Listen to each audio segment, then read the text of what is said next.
Turn on, tune in, drop out. For this crowd of hip young Americans, these 6 words are shorthand for an electrifying experience most of them know well, an experience called the trip. The trip is a drug-induced mental explosion that has changed their whole way of looking at the world. But for many other Americans, the 6 words stand for something else: controversy, crime and terror. Turning on, tuning in and dropping out is what happens to you when you take a dose of the strange new drug called LSD. 144 Piccadilly. They attempted to defy law and order.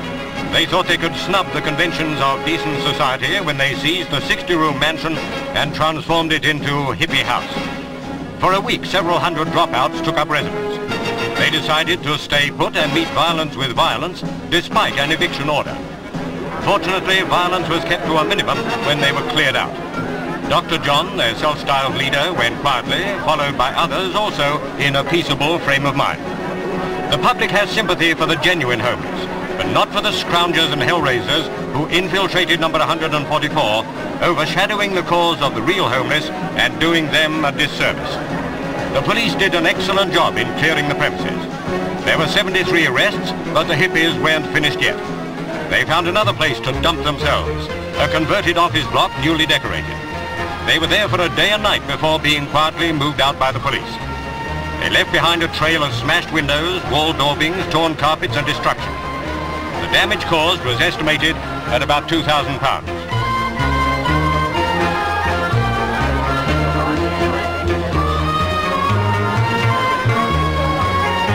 There can be few people who feel even the slightest sympathy for the spongers who call themselves hippies and who, by their shameless actions, disparage the plight of decent people who cannot find hope. Hippies sitting on the street in their bare feet, and women couldn't walk around them. As far as I'm concerned, they should have been charged there and taken and incarcerated, because not only do they have rights, but I think the decent people of Vancouver have rights too. This is a group of society, and it's not a racial group. This is as of their own choice, who chose to drop out of society onto society.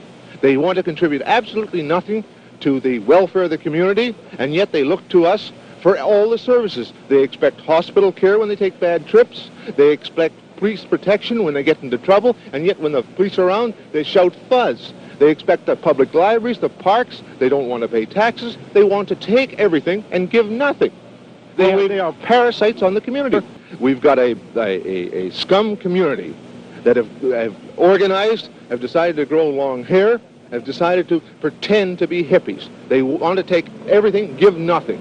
Half them are American draft dodgers who won't even fight for their own country, who are up here for protection. If they were in their homeland, they'd be in jail. Now, if we were in trouble, if they wouldn't fight for their mother country, what do you think they'd do for their adopted country? Nothing, which is exactly what they're doing now. Nothing.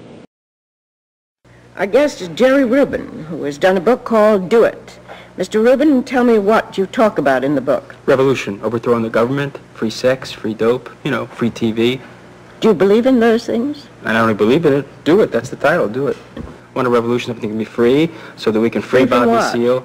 Free from racism, free from pigs. We got to eliminate all the pigs. By pigs, you're referring to human beings or animals? I'm referring to policemen. Well, I've got a shock for you. You don't like that. I'm very friendly with police. Oh, you are you? Well, I got a shock for you. I'm very friendly with the Black Panther Party. Out. Stop the interview.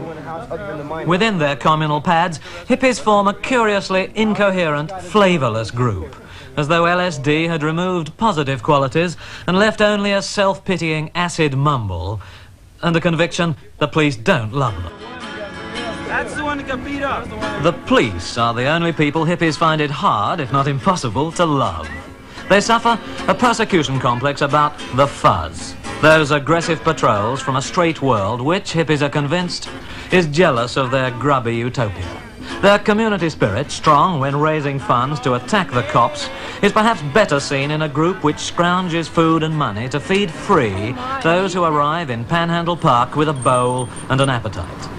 The Diggers, adopting the name of a Christian society of Cromwellian England, are the conscience of the hippies, who find dirt and disorder appealing and only work when they must. Well, there are the hippies. They make you uncomfortable because there is obviously something wrong with the world they never made if it leads them to these grotesqueries. But granting the faults of society, you can say three things about them. They, at their best, are trying for a kind of group sainthood, and saints running in groups are likely to be ludicrous. They depend on hallucination for their philosophy. This is not a new idea, and it has never worked. And finally, they offer a spurious attraction to the young, a corruption of the idea of innocence. Nothing in the world is as appealing as real innocence, but it is, by definition, a quality of childhood. People who can grow beards and make love are supposed to move from innocence to wisdom. You use the label hippie. I don't know if you know what a hippie is. You use the label peace convoy. I don't know where the word peace ever comes from. The convoy is a group of people who draw together about this time of year, and they hold what they call their free festivals. They are illegal festivals, and they penetrate for the purpose of drug trafficking, running their protection racket. And if you analyse some of your programs, they will talk about that they need the festivals so that they can sell certain items, etc. Question what those items are. Last year at Cholderton, we dealt with the group of people who call themselves a peace convoy. Peace is completely a misnomer. The convoy is a group of people who move around the country 365 days of the year, who have no regard whatever for law and order. They have no regard whatever for the normal sanctions which we need in society to live together.